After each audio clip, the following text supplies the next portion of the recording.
Hello, and welcome to Why Wasn't It Better? I'm your host, Patrick Darms. And I'm your co-host, Anton Paras. It's got real disaster. It's got a fake bomb plot. It's got George C. Scott playing a German. This week on Why Wasn't It Better, we're looking at The Hindenburg, Universal's big-budget attempt to turn a real-life tragedy into a suspense thriller. But somehow, despite a massive airship, a star-studded cast, and an Oscar-winning effects team, it barely gets off the ground. Was it the script, the tone, the slow-motion reenactment of one of history's most infamous disasters? We ask the burning question, why wasn't it better? Anton, good to see you. How you doing today? Good to see you, Patrick. It's always good to see you. You know what? In the words of Archer, do we know what we're sitting in right now? Death trap. Bring. Hello. Airplanes, it's Zeppelins. You win. And that is always going to be one of my favorite connections to Zeppelins, which I don't think about too often. I think about Zeppelins pretty rarely, although that is one of the best episodes of Archer, Skytanic. Oh, it's so great. Yeah.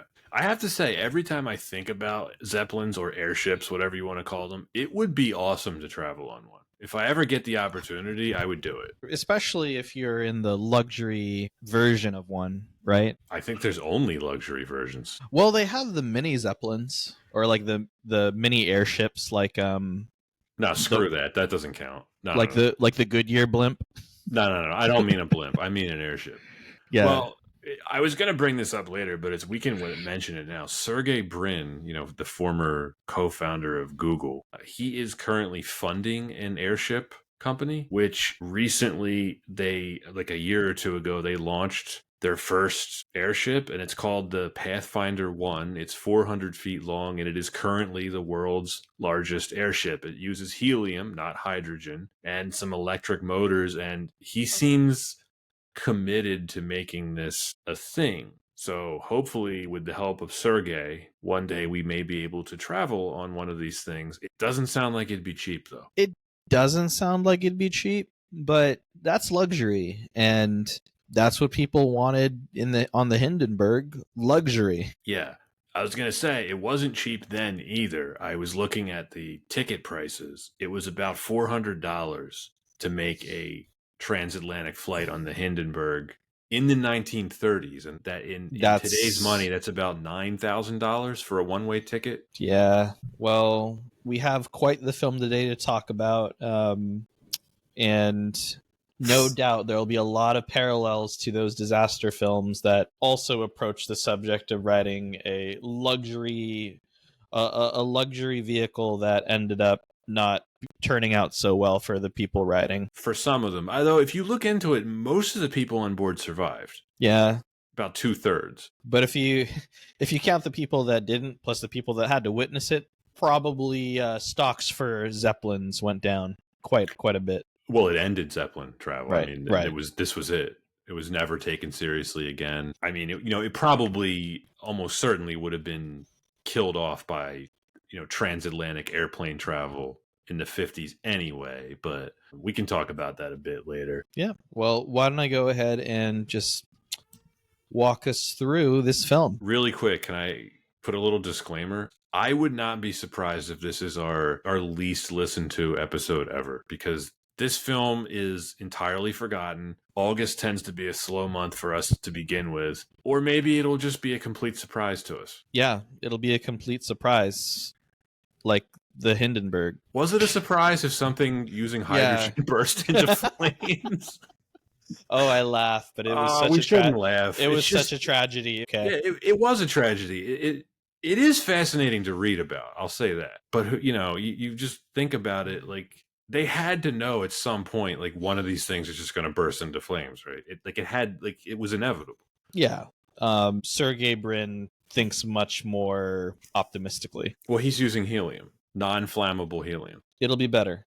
It'll be better now. I would fly on Sergey's Pathfinder 1. Do you think the drink costs are going to be higher than they were back in the 1930s? Almost certainly. Yeah, I looked at a menu for drink costs. So this was $1. It was $150 for what did I have listed? $150 for a cocktail. A cocktail, like a that martini, was expensive. A martini, a Manhattan. That would have been that was pretty expensive, right? Well, No. under soda drinks, like a whiskey soda was actually $2.50, but if you want a brandy soda, it's $1.40. What is that, like about $10 a drink? That's not awful. Like, it's pretty standard, right? That is actually pretty standard. I actually Yeah. thought it would have been more, but We've talked about this way back on the airport episode, how like we're almost surprised drinks on planes aren't more. They're like $6, $7, $8, right? right. Maybe it's the do we have a bit of the shrinkflation of it all? Do we don't even get full drinks when we get served drinks on planes anymore? Yeah, you do. I mean, I get used to just getting those like small wine, what is it, the little tiny barefoot bottles. It's a glass of wine. Oh, fair enough. It is. It is. Yeah. You're drinking barefoot on a plane? Ugh. I mean, I don't, but I just recognize barefoot being served on planes. Have you ever brought little tiny bottles with you? I haven't. Is that the pro move? It is. I mean, I don't think it's really allowed technically. But it meets the liquid level requirement. Right. Well, that's a TSA thing. TSA doesn't care. Right, but then as soon as you get it on the plane, you're good. The pro tip here is they can't see you pouring it. You're technically not allowed to bring your own liquor and drink it on a plane. That's fair. So if you wanted to, hypothetically, you just throw the bottles out. So they or don't just drink Purell if you're a real degenerate. Right. And then go into stasis. Any listeners, don't do anything that I just recommended. I mean, you could bring booze on a plane. Like, who cares? Except for the Purell part. Anyway, why don't you intro this so we can talk about this lemon of a film? Yeah. All right. So Colonel Franz Ritter, a former hero pilot, now working for military intelligence, is assigned to the great Hindenburg airship as its chief of security. As he races against the clock to uncover a possible saboteur, aboard the doomed Zeppelin, he finds that any of the passengers and crew could be the culprit. That makes the film sound so much more exciting. It does. The tag of the film, The Truth at Last. What really happened to the Hindenburg? Released on December 25th, 1975 by Universal Studios. Directed by Robert Wines. Screenplay by Nelson... Robert Wines? I said Wise. I think it just kind of... I'll say it again. I apologize. Directed by Robert Wise. Screenplay by Nelson Gidding, Richard Levinson, and William Link. Based on the 1972 book of the same name by Michael M. Mooney. Starring George C. Scott, Anne Bancroft, William Atherton, Roy Thynes, Gig Young, Burgess Meredith, Charles Durning, and Richard Dysart. With a budget of $15 million, which is $88 million adjusted for inflation, and a box office of $27.9 million, $165 million adjusted for inflation. Pat, why are we talking about the Hindenburg today? Because when I was looking for more disaster films to cover, just because I think we had so much fun with the 1970s disaster films that we've covered so far on the podcast, this instantly popped up on my radar, mainly for the fact that I thought it would be great criteria for why wasn't it better, because looking at everything that was involved in this movie, the subject matter, who was in it, who made it, yada yada, it's kind of amazing this wasn't a bigger deal. This film came out 50 years ago, which, here's a historical wowzer for you. This means it was released closer to the actual Hindenburg disaster than we are now to this film. Cool. Yeah, I suppose it's cool. I don't know. I just wrote it down. You know, a couple reasons why I picked this. And by the way, Anton, I'm kind of sorry I did, because neither of us enjoyed watching this. Did not enjoy it, but hey, we'll talk about it. I still defend it as a selection for why wasn't it better. I think it was a worthy choice for the podcast. Yeah, it fits the criteria, but dang, is it not a fun film to watch? It is not. So number one, it's of course based on an actual historical event. Everything else that we've covered in the disaster genre has been fictional. Number two, it's historical fiction, so it's a speculative thriller, right? The film and the book on which it's based, which, by the way, I haven't read, and I don't want to now, they depict a conspiracy involving sabotage, which leads to the destruction of the airship. Spoiler alert, the Hindenburg blows up in this movie, just like in real life.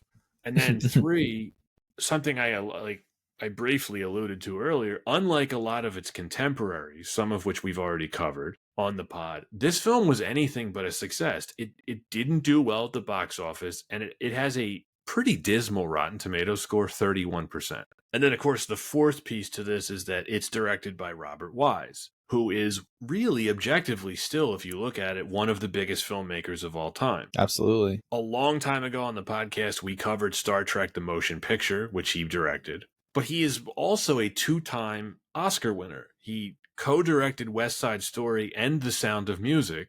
And then he's done just an incredible, diverse number of films. If you go back to the 1940s, here's some of the stuff that he's directed. The Day the Earth Stood Still, The Andromeda Strain, The Haunting, The Sand Pebbles, Helen of Troy. He very famously edited Citizen Kane for Orson Welles. And like I said, if you look at the sheer box office numbers, he's still one of the most successful directors of all time. He was a director's director. You know, he was sort of that kind of guy. He was, look, I'm not a Robert Wise expert, so I hope I don't misspeak, but he came up in the studio system and he didn't really have a speciality, right? I don't know that he picked his own projects so much as he was just known as a steady hand who could really just tackle any kind of genre. Musical, horror, science fiction, disaster, drama, romance. He did everything. Right. You know, one of the reasons why they picked him for Star Trek The Motion Picture is he was just a trusted name. They knew that the film would be in good hands with him. That's pretty much how he got this job too. Like I said, I feel obligated to defend choosing this film and making you watch this, Anton. This had all the ingredients to be a success, and it wasn't. So that's why I picked it. That was a run-on answer, but... No, I mean, it's a good run-on answer. All I got to say is when you look at the ingredients, it didn't have the secret spices to make it a winning film. That's all I got to say. But let's put yourself in the shoes of someone who's going to the movies in 1975. You would have been excited to see this, right? No doubt. Right. A lot of big names, big director tied to it. It's a pretty sizable budget. Yes. It certainly had the money behind it, and it has very strong production values, which we can talk about. And then I don't think we've covered a film with George C. Scott in it. Really interesting actor. You know, he's worth talking about. Incredibly talented. I'd say he was one of the best of his generation, highly respected by his peers, and he's more or less the star in this, but you don't think of him as a blockbuster star, do you? No, you don't. But like you said, definitely in his heyday, and especially when looking back on like Hollywood history, one of the greats. Yeah. Hugely respected, like especially the way you heard other actors talk about him. This guy had the audacity to refuse an Academy Award, which, you know, doesn't happen very often. Yeah, looking at you, Marlon Brando. Right. I think those are the only two, right? I think so. Yeah, as far as I know. Yeah. Had you seen this before? I had not. This was a first for me. And same. Never seen it. We've seen a lot of disaster films on the show. We know more or less the formula, who are what is posed as the villains or the philosophies that are discussed in each of these disaster films. And we also know what makes a good one. So always fun to look at it with that lens. It is. I was trying to figure out why I hadn't seen this, because just being a disaster movie fan and a history buff, I'm kind of mad at myself for having not seen this as a kid, but I would have been bored. Yeah, I think I watched it recently a couple times and I felt really bored. So not a lot happens, which we'll talk about. Why don't you start the production history? So the genesis of this film is an obvious one. Universal was looking to capitalize on the disaster movie trend and thought that a story based on such a famous historical disaster would be a sure hit. Director Robert Wise, known for an attention to detail and background research, began to collect documents and film footage on the real Hindenburg for over a year at the National Archives in London, the National and Airspace Museum Library and Archives in Washington, D.C., as well as in Germany. In early 1974, while casting took place in the United States, pre-production photography was undertaken in Munich, doubling for Frankfurt, in Milwaukee, New York, and Washington, D.C. Naval Air Station Lakehurst in New Jersey would also be a primary location, but Marine Corps Air Station Tustin near Los Angeles and the Universal Studio sound stages were 2,000 feet or 300-meter hangars constructed for airships still existed, doubled for the original Hindenburg mooring station. Wise also intended to shoot the entire film in black and white and not just the disaster sequence. When Universal objected, he and production designer Edward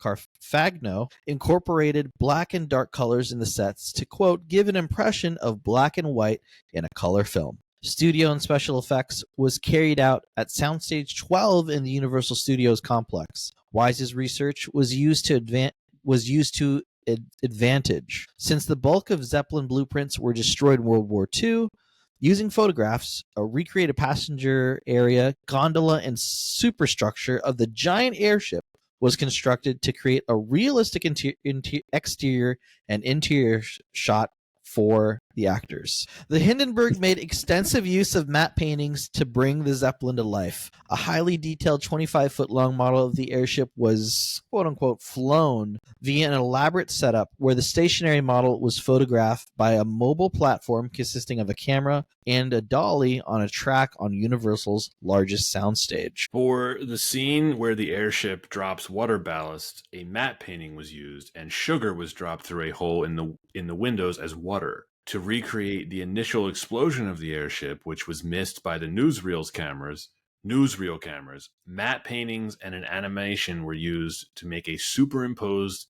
explosion of the airship before its mooring mast. The model of the Hindenburg was hung on display at the National Air and Space Museum in Washington, D.C., and it's still there, to my knowledge. I was there a couple years ago, and it was there. So I read an interview with director Robert Wise, and he said that they used the original footage because nothing they could create with special effects and models at the time would have had the same impact as the actual footage seen on a movie screen. You know, today they would just use CGI.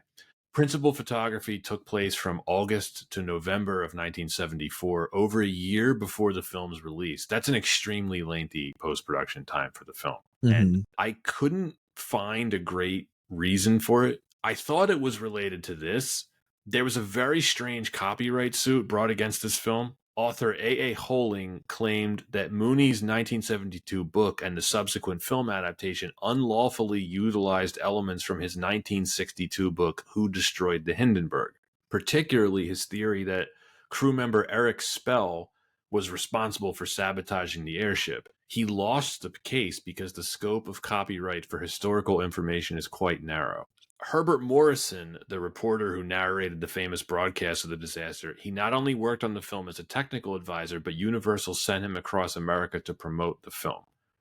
And this isn't related to the production itself, Anton, but I thought this was interesting. So this was a Universal film, as was Airport 1975, released a year before this in 1974. Like every other studio at the time, Universal was heavily invested in the disaster movie craze. They really thought the Hindenburg would be their biggest moneymaker of the year, compared to another film they released in the summer, a little picture called Jaws. They didn't think Jaws would do that well. Now, to be fair, Jaws was based on a best-selling novel, but it had a very troubled production, which, you know, we've chronicled when we talked about Jaws 2. And despite their faith in young Steven Spielberg, they really weren't expecting it to be a hit. Airport 1975 was a major success, but this film, The Hindenburg, was a disappointment. But it was Jaws that became the global phenomenon. And when you tour the Universal Studios lot, there's still a lot of call-outs to Jaws, whereas no one mentions The Hindenburg. Did you ask about it? No, so that's on me. Let's talk about why this film wasn't better, Anton. Number one reason, it is boring. This is so different from a lot of its contemporaries. We know it's based on a historical event. The other stuff that we've covered from this era, like disaster movies, right? Like we did Airport, we did The Poseidon Adventure, The Towering Inferno, all fictional. None of it's based on anything real, right? There's obviously some historical inspiration for some of these things, but they're all fictional. Everybody knows what happened to the Hindenburg. In reality, like a fire started and it burst into flames. Manufacturing drama around that, I think, was going to be difficult. Early in the film, when the Hindenburg is like flying across the ocean, like they keep cutting to Lakehurst where it's going to land, and you get like dialogue about like, wow, it's going to be crazy. In terms of how the film works with expectations and building that tension, you know, we've already faced films that have faced this similar challenge. What do you do when the audience knows what's going to happen? You need really strong characters. Titanic did this correctly. James Cameron gave us two central characters that we really came to care about. Now, because that was a flashback, we knew at least one of them survived. Mm-hmm. You're rooting for Jack and Rose the whole time, in addition to the other characters, right? Like there's like Molly Brown, there's Rose's mom, there's a number of other characters on board the ship who we come to know and root for, right? Right. We don't get that here. You're totally right, by the way. About Titanic? Yeah, and I think you feel very motivated by the story, by the sympathy that you've built for different character storylines, not just the main characters, right? That was a film that was able to make you feel for the string quartet. Yeah, the crew, like the captain, the officers, the random Irish father with the little girl, right? You never even learned their names. Crushing. Yeah, it's the other thing Titanic didn't do that this film tries to do that I think it fails at is it's presenting this sabotage theory about the bomb, which is there's no historical evidence for it, right? So they're manufacturing drama where I don't know that they needed to. I think that with any element of embellishment, we've already noted, like, it'll happen with any film, and any creative control with that, as long as it's meant to help push the story forward or to add an element, like we'll make exceptions for whether or not we enjoy it, right? I think in this particular case, any embellishment, it just felt so weak. It just was a very almost cliche storyline, right? Yeah, like Titanic really emphasized the tragedy of what happened. Mm-hmm. And I didn't get any sense of tragedy with this film at all. Right. It felt like a very gimmicky, weird sabotage bomb plot. And some of the characters who are doing the investigating, which we'll talk about a little bit more, are Nazis. So you're like, okay. Yeah, so that was another big thing. We've talked about this with Valkyrie. It's so hard to get any audience on board to feel bad for or to root for Nazis. Right. And of course, not everyone in this film is a Nazi, which we'll get to that. Another difference between this and Titanic. And by the way, I don't want to turn this into a Hindenburg versus Titanic thing, but I think it is worth mentioning because Titanic does a lot of things well that this film didn't. I'm going to point out a different film that also was based on historical events. Tora, Tora, Tora.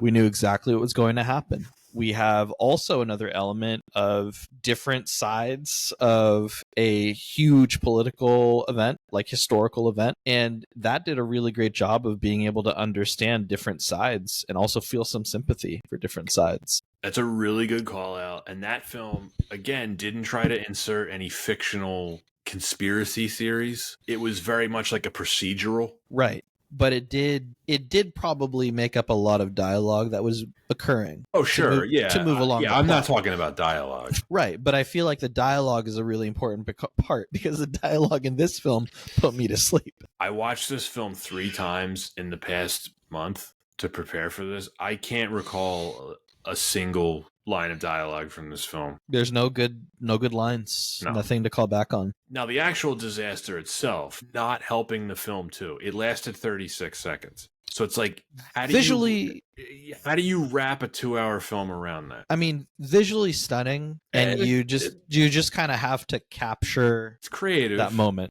right? It didn't blow me away. But it wasn't that crazy in the film. I think there is a way to make this film interesting and exciting. Okay. I don't know how, but there's got to be a way to do it. Like I've always wondered about, would they ever make a film about the Lusitania? Mm-hmm. Which that would be tough because it would draw a lot of comparisons to Titanic, understandably so. You know, not to, like the ships looked very similar. You have that, different events, but kind of like the Hindenburg. That disaster happened very quickly. It sank in about 15 minutes. And it would be, frankly, pretty horrible to watch on film. Like Titanic, not the easiest film to watch. Lusitania would be worse. A lot of that was happening in broad daylight. You know, like it was hit by a torpedo fired by a submarine. It wasn't an accident. You know what I mean? Very different scenario. Yeah, but I think there are a lot of different ways to make this film more interesting. Trying to set up a conspiracy bomb plot that was not actually set in reality. I think that it's a misguided attempt to build that same investment. Probably focusing more on the people that were truly impacted by it is the real key here, which the film would sometimes touch on, but It not enough. tries, but And that's the thing. Like I feel like the fact that it didn't, like I felt really bad for the Dalmatian who survived? who survived. Did his owner survive? I don't remember. I don't remember that. I don't even know their names. But the other part about like so George C. Scott's character, Franz Ritter, he's investigating this bomb plot. So if you don't know what happens in the movie, the first time I watched this the other day, like I didn't know exactly what was going to happen, but I was like, okay, so if he foils the bomb plot, the Hindenburg blows up anyway. Right. I think It's now this is where I think it could get interesting. It's not so much that it blows up and you know it blows up anyway, but is there something that caused it to blow up that wasn't intended? Did he actually stop it, but then last minute something caused it not to go through? What are the other repercussions that kind of go along the way? It's kind of like with Valkyrie.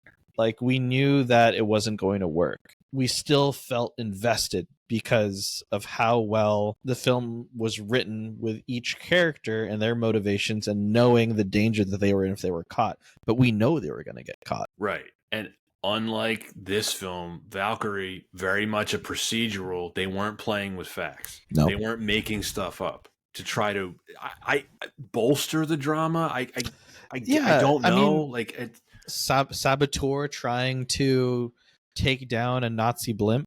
I mean, feels more like a video game. in Airport, they established the bomb threat early on, and then the tension is built around not knowing if the bomber will detonate the bomb on the plane, right? Mm-hmm. Right. Airport does a good job of manufacturing tension. In the Poseidon Adventure, I think the ship gets hit by the tidal wave like 15 minutes into the film or something like that. So then you're just rooting for the characters to escape for the rest of the film, right? Mm-hmm. And the Towering Inferno, I think the fire starts, again, 15 minutes into the film, and then it's burning for 2 hours, and you get attached to the characters. And in Crash, you know that the characters are all going to end up in a car crash at some point. Right.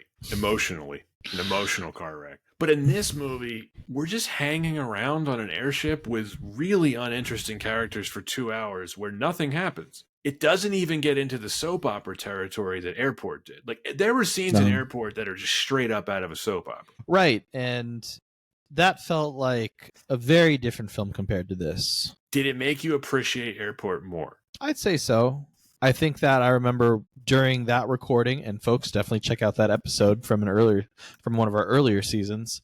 It definitely felt like a different time and a different taste. But even that pacing feels much more effective than this film. I should have mentioned Apollo 13 because that's a great example of a film where you know what the end result is, but the tension that they generate in there, you could cut with a knife. Yeah, or going back to another historical film, Oppenheimer. We know the story and events of his life, but they brought to life all of the characters so effectively in a way that you got a better sense of kind of the turmoil that he was going throughout his life and then going through the Manhattan Project. So that's a good call. Yeah. And I would even say, I would wager most people don't know about Oppenheimer's life. Yeah. I didn't know a ton about him before I saw that film. Yeah, but I mean, even just personally, like before watching the film, like I was just so interested. I read about it, and even reading about it, I feel like not necessarily like more invested, but I was just so impressed with how the film is able to make you care about these characters, even if you see them for maybe a split second, because remember, there's so many cuts in that film that you only really have so long to care about different characters as they kind of go through his life. Unlike the Hindenburg, where the majority of the plot is basically Franz Ritter, Scott's character, investigating this bomb, right? He's trying to stop a bomb from going off. They get a bomb threat on the Hindenburg. He gets placed on board by Joseph Goebbels, which we can talk about later. Right. To foil this plot if there is one. They're basically like, we don't know if this is a real threat, but we're taking it seriously and we want to put you on board to investigate, and if this does become a real threat, we want you to stop it. But there are so many minutes that are just added to the movie's runtime where nothing happens. I lost track of how many scenes amount to nothing more than him just literally wandering around on the airship, looking around. There's no dialogue and nothing happens. And it's not even visually stunning scenes. It's not world building scenes. It's just walking around. Because it's pretty cramped, right?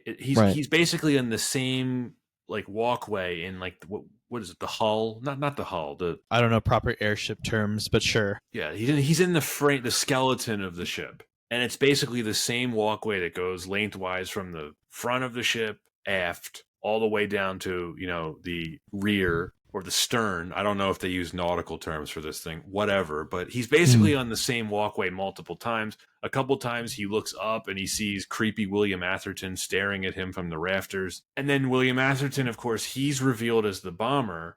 His motivations for wanting to blow up the Hindenburg are because he has these anti-Nazi sentiments, right? So you're like, oh, okay, cool, an anti-Nazi. I can root for that guy. But he's supposed to be the bad guy of the film. Mm-hmm. So that's kind of hard to wrap your head around. Yeah, I think that's why we get introduced to a few of the side characters of this world, because then you feel bad, right? Like, oh, you don't want to set off a bomb that would hurt all of these people and that poor Dalmatian and that baby, but there's still not enough of a commitment to investing in any of those characters. They all become afterthoughts. They do. And when we're talking about this bomb threat, so his character's name is Borth, right? Is it Borth? Yeah. Also, just an additional call out. You're totally right. He does look really creepy in this movie. Which I guess was intentional. I don't know if you're supposed to be rooting for him or not. It's unclear to me. So he's part of this underground anti-Nazi group, right? That's what it's implying. It's like him, his girlfriend, and it's implied that there's like a quote-unquote resistance movement. But that's not even where the bomb threat comes from. It comes from this crackpot lady who is pretending to be psychic or clairvoyant. And so she writes a letter it's this lady in Milwaukee, Wisconsin, right? I assume she's like a German-American immigrant. Yeah, and it's absolutely unimportant to this film. But they make it seem like it is, because that's how the plot of the film is triggered. She mails a letter to the German embassy in Washington saying that the Hindenburg will explode on its next voyage to America. So that's what triggers this investigation.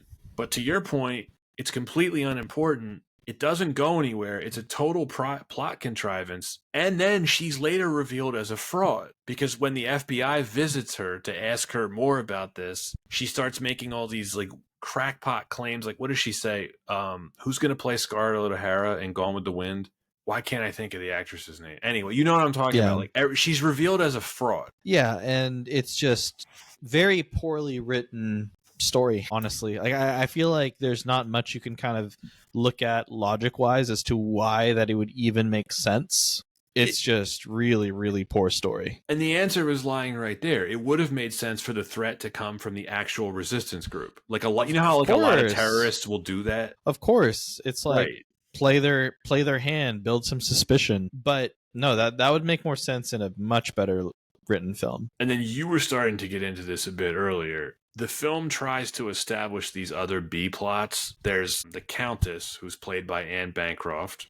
She's also a pothead, which the film makes numerous references to for whatever reason. She is trying to flee Germany. It's not entirely clear why. We learned that the Nazis have like taken some of her land, but they don't really elaborate on it. And then there's this partially Jewish family who are trying to get out and smuggle diamonds.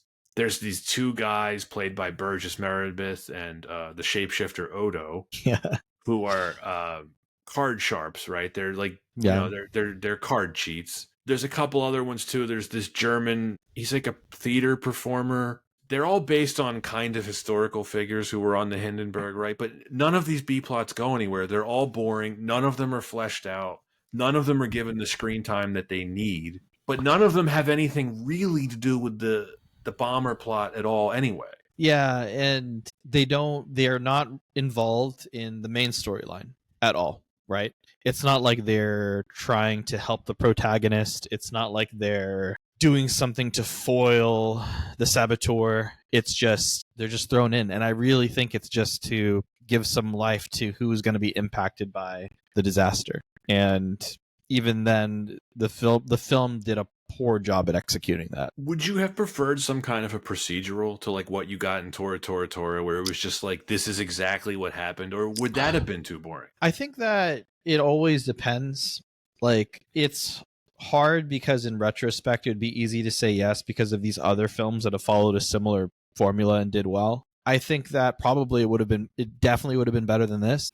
I just think that writing has evolved so much for what can be or how stories are presented in film that I think there is much more creatively that could have been done with this story to make it more compelling. But yeah, I think a procedural would have done better than how this film presented the story. I do want to highlight there is one sequence in the film that I happen to find semi-exciting. It is when Borth and the other, are they called rigsmen, crewmen, whatever, I don't they're know.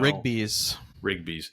When they are trying to repair the tear in the ship's hull on the fin. Yeah, that was pretty cool. I thought there was some really cool special effects shots. I found the score by David Shire pretty good in that sequence. Yeah. Now, of course, that was manufactured. That didn't happen in real life, but I enjoyed that part. That was like a 5-minute sequence. Mm-hmm. And that was about it. Yeah, and even the climax itself, where the actual fire starts. I mean, I thought it was creative how it cut to black and white, and it was doing like freeze frames of the characters. But yeah, I think it's more so I'm impressed by kind of some technical aspects of that, like the use of miniatures, the matte paintings. I'm always going to be very fascinated by that era of Hollywood, or even just the use of that. And I think most of it holds up.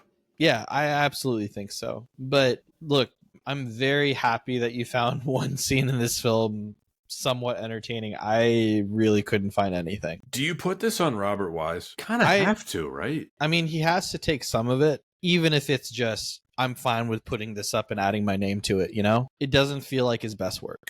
Definitely not his best work. I feel like a director as experienced as him should have sniffed out these script issues and fixed them. If you're going through the script, now I haven't read the script. I'm assuming it's close to what we see in the finished film, but or even if you're going back to the novel, how do you manufacture tension based on this? This is where I kind of wonder if this film was even just released by the studio knowing that it wasn't going to be very good.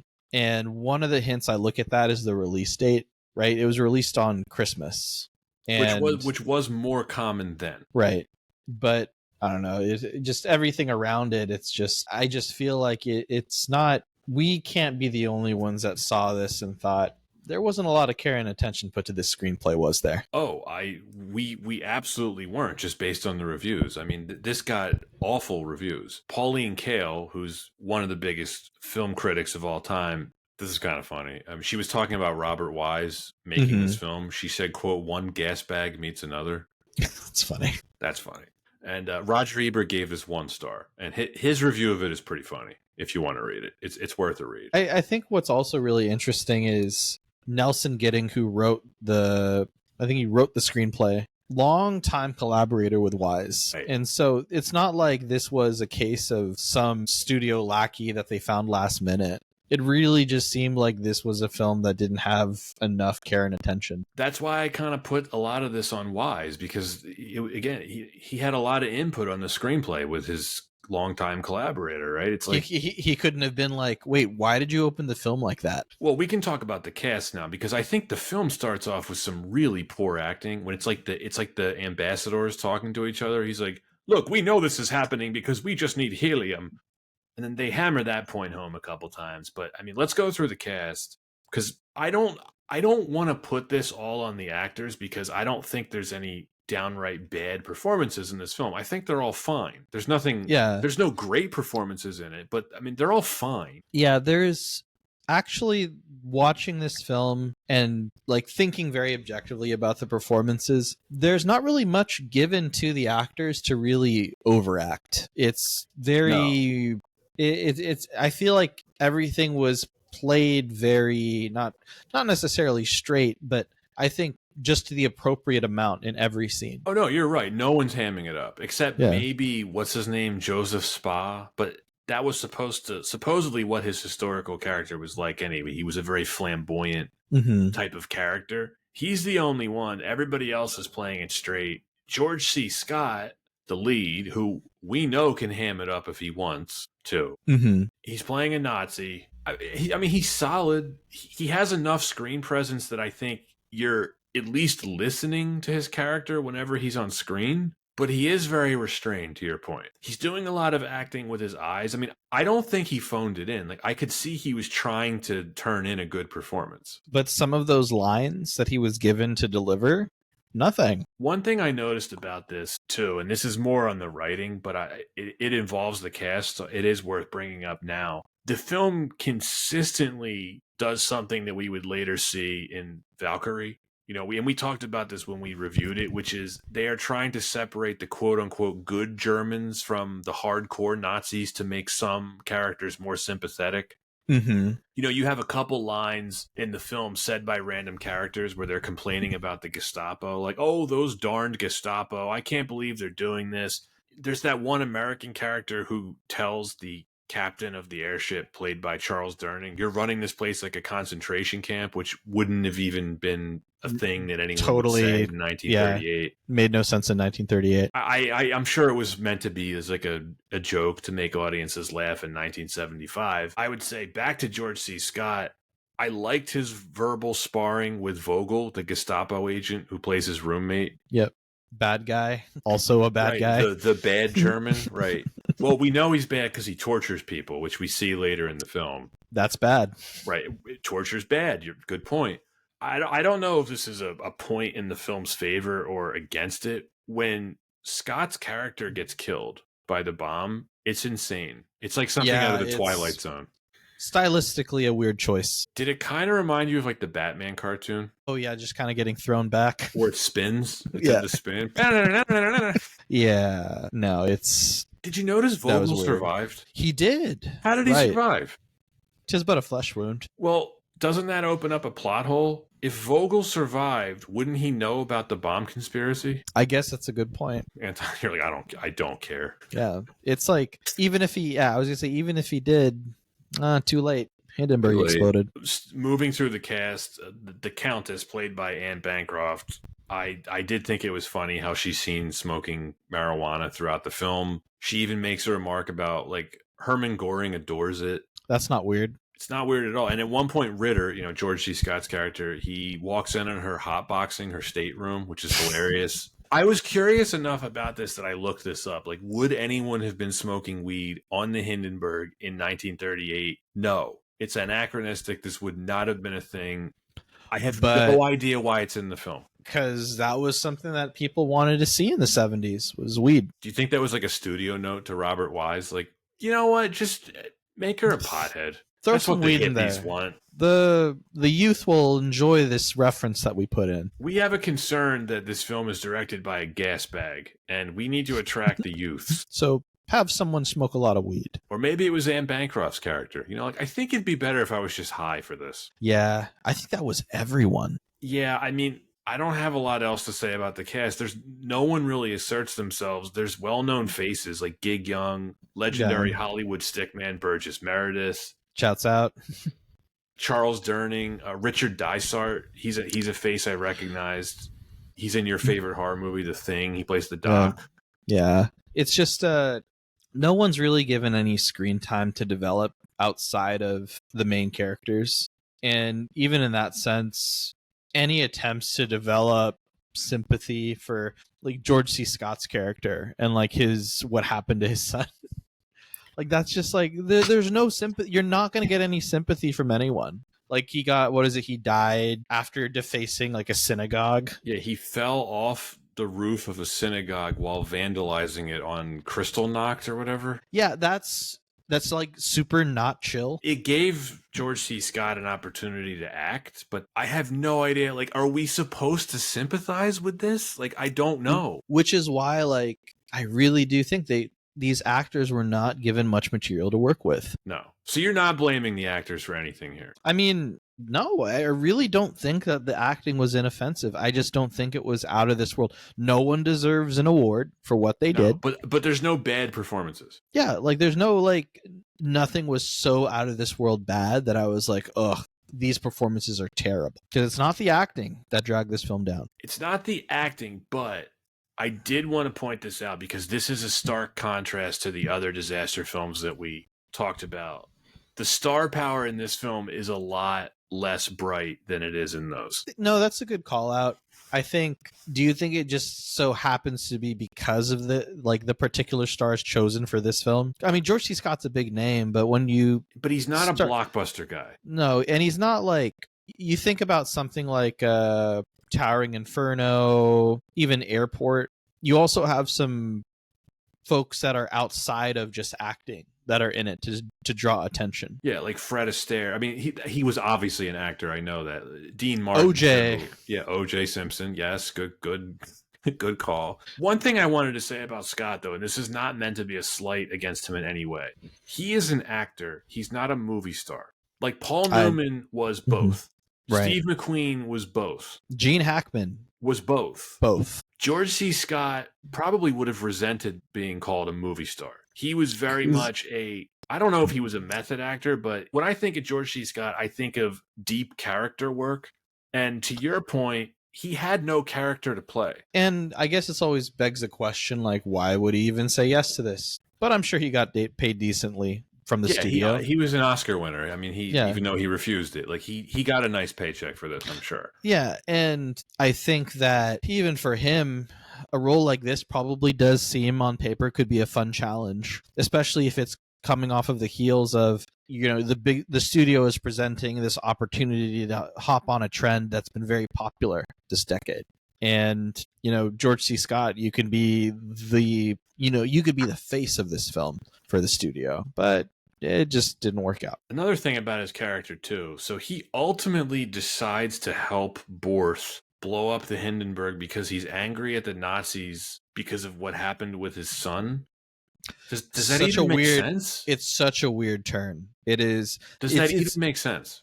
It does not make sense. It was such a weird turn. Vogel also just having a secondary villain being on the same team as the main character, also a weird turn. He wasn't thinking about his wife. And then there's that weird line of dialogue with him and the Countess where he tells her that he wants to take a bath in champagne. And she's like, oh, I wish I could join you. It's like, wait, are they having an affair? Like, where did this come from? It comes out of nowhere. Oh my gosh. It's not previously established. And we know that they're friends, right? They've known each other for years, but she implies that they've been lovers. And it's none of these things go anywhere.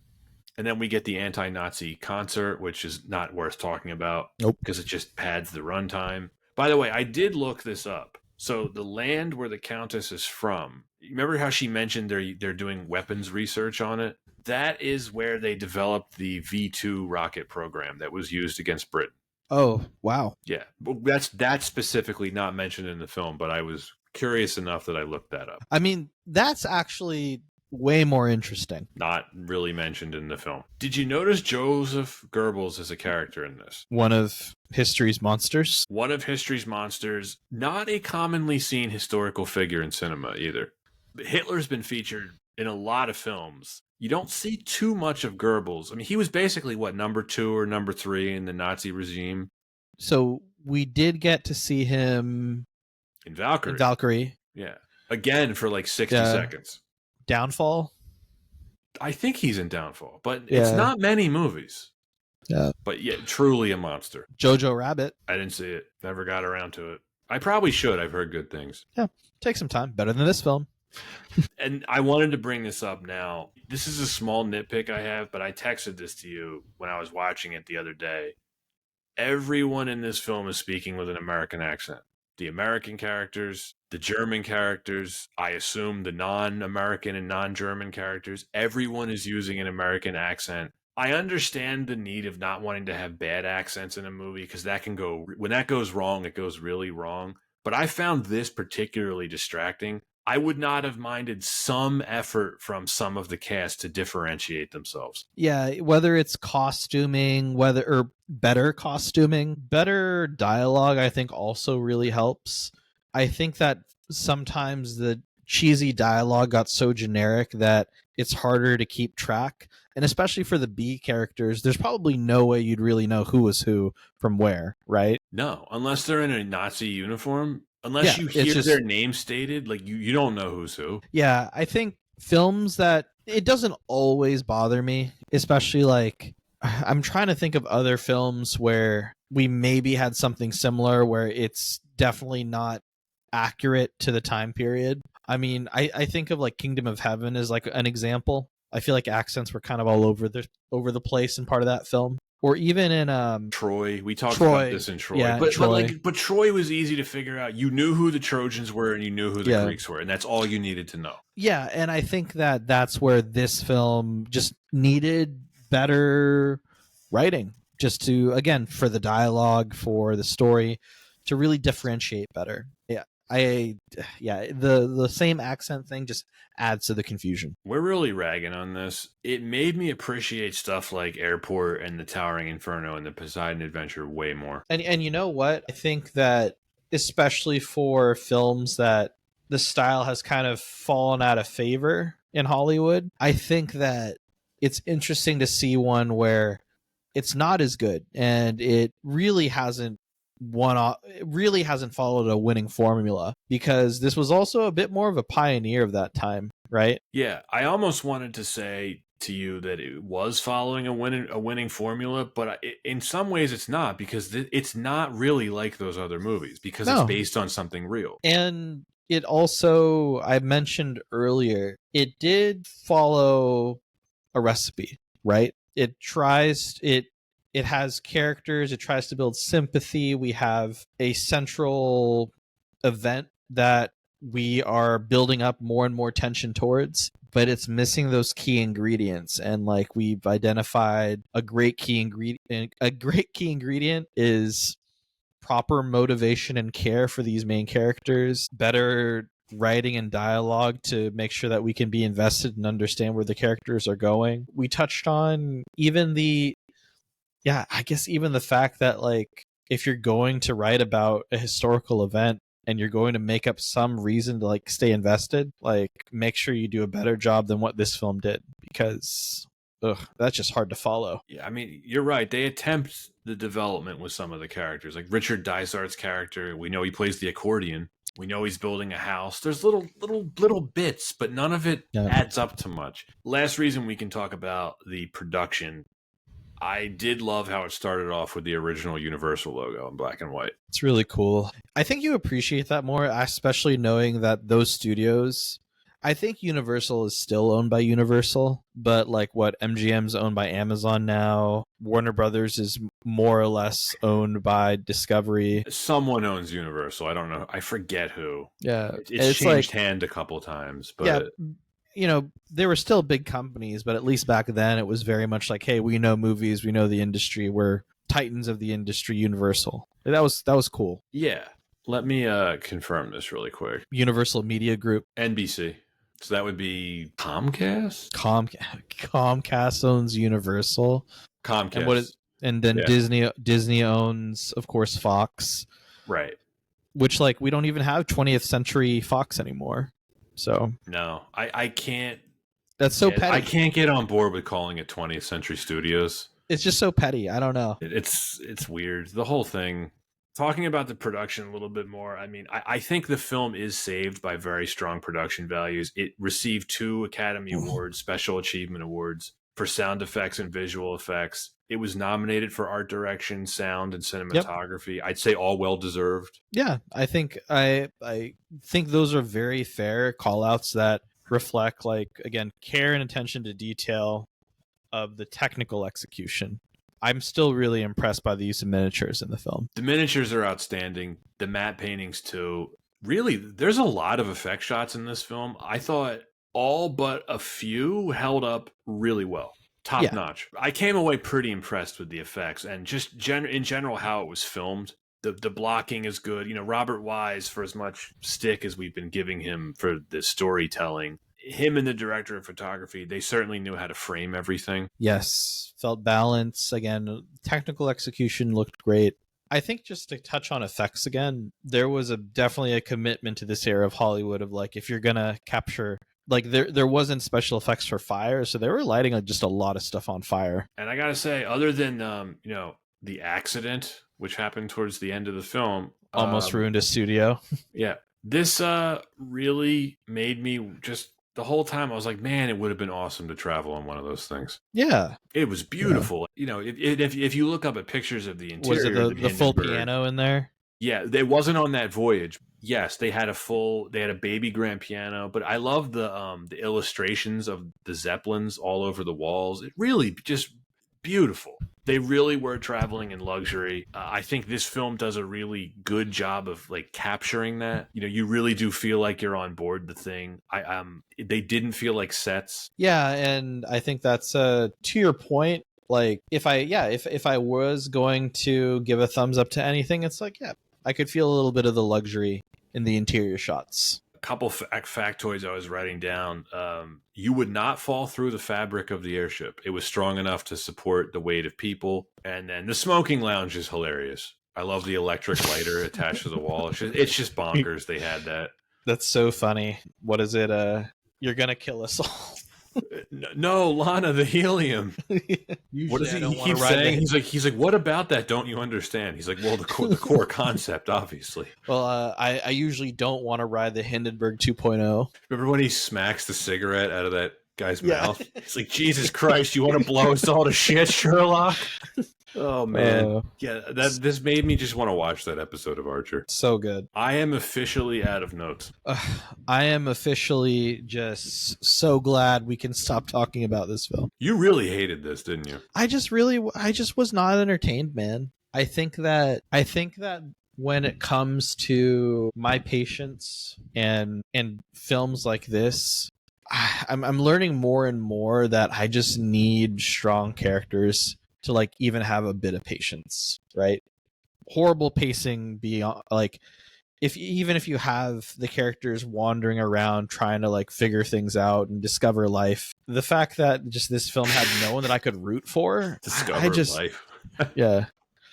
I just Did anyone discover life here? No, I feel like I need a proof of life is what I need with this film. And we're not paying.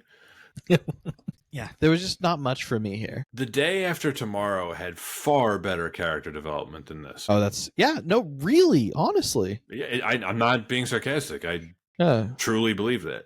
Did you at least like the shots of the Hindenburg flying over New York? Because I thought that was really cool. Always appreciative of exterior shots like that, even if it was just a cool effect. So here's the real question, Anton. Are you going to fail it? It's a really good question. We'll see. I guess when we get to the grading level, we'll see. I think we're there. I mean, unless you have anything else, I have a note about the score that I skipped over. I mean, it's fine, David Shire. It's fine. So here in the Bay Area, we're right by. There is a there is a military base. I think mostly it's been decommissioned at this point, but there's also a huge hangar. And in the hangar, there used to be airships that would be able to come in. And this was like back in the day. So when I think about the scale and size of those hangars that are still there today and how much this was supposed to be that much bigger, I think that the film did capture scale really well because the Hindenburg was massive. 800 feet long. I wonder, you can look this up offline. Is that the same airship hangar where Sergey Brin's company is operating out of? It's right in your area. It's right around there. If it's Moffett Air Force Base, then probably. I can Google it right now if you want. Let's do it. If it's Moffett, it's like literally like 10 minutes away. Yeah. Moffett Federal Airfield in Mountain View. Yep. Hey, what do you know? Literally 10 minutes away. You could go there tomorrow and see Pathfinder 1, their airship, if you wanted. All right. Well, I'll give it more thought. It's those hangars are also so iconic to the city that when they were thinking of tearing them down, I'm sure you can imagine the amount of protest that was going on. Well, I'm glad they didn't. We may get to travel on airships someday, thanks to Sergey. Yeah. What, you want to get us all blown up? On this fire trap? Oh, okay. Well, let's just give you a rating then. Yeah. Woof. Where to start? I did discover something while watching this film. I usually try to find the positives that make me like intrigued to watch. This hits that level of mid boringness that is just painful to watch. We have covered much worse films, but there's always either a hilarity factor, you can point to some terrible acting, and I think that poor character development for me is just unwatchable because then everything falls apart, whether it's it makes an actor's like fine performance just a complete waste. It makes taking the time to watch the scene feel like a waste. It makes like pretty, great effects and shots and practical effects and miniatures feel like a waste because it's not leading to anything. And stylistically, while certain aspects like the climax of the film were like, pretty good, I think that the fact that the story just really didn't bring anything home was the most damning thing for me. Yeah, I didn't hate this film. I don't think it necessarily deserves an F, but when I think of rewatchability, when I think of poor plot and the very small, like less than a handful of things that I think is okay about the film, there isn't much. This is a good example of a film in the genre that just does not get it. And we have some really strong examples of films that are far superior in the genre. And well, hey, now we have one that we can always like point out to in future episodes and say, hey, at least it's not the Hindenburg. For me, this is a D minus. This could have and should have been so much better. I love history. I love disaster movies. So I really wanted to like this going into this, Anton. It's interesting to watch as a relic of another time based on its production values alone, which are outstanding. I'll give it a lot of points for that. If you want to see a big budget, old school movie with like A plus special effects and production design, check this out. But if you want to take a nap, also check this out. And that's the problem with it, because there's not really a lot to like here. This does commit the cardinal sin of being boring. I'm not into alternate history to begin with, and the conspiracy theory that this film purports, it's not even interesting. They put a lot of money and thought into the visuals and not nearly enough into the script and the characters. It's a 2-hour film about a 30-second disaster, and pretty much nothing interesting happens during the entire runtime. None of the cast assert themselves, despite there being some great actors on screen. It's nice to look at, but little else. It's a clunker. This is a giant nothing burger of a film. I can't seriously recommend it. There are far better, far more entertaining 1970s disaster movies to check out. I'm slightly above you. I rate this a D. I'll never rewatch this. No chance. Okay, well, that is it, folks. The Hindenburg. That is it. It has set sail and it's on fire. And it's gone. Yeah, it's a shame, man. I really wanted to like this movie, but there's nothing horrible about it. You're right. It's just boring. And it is not a misunderstood masterpiece. No chance. Well, that is it for the Hindenburg. If you are listening on Spotify or Apple Podcasts, please remember to give us a follow and a 5-star review. Be sure to check out our YouTube channel as well. And as always, you can find us on Instagram, Twitter, and TikTok. If anyone likes us enough to support us directly, we do have a Patreon. Links to all of the above are in the description. Thanks for listening, and see you next time.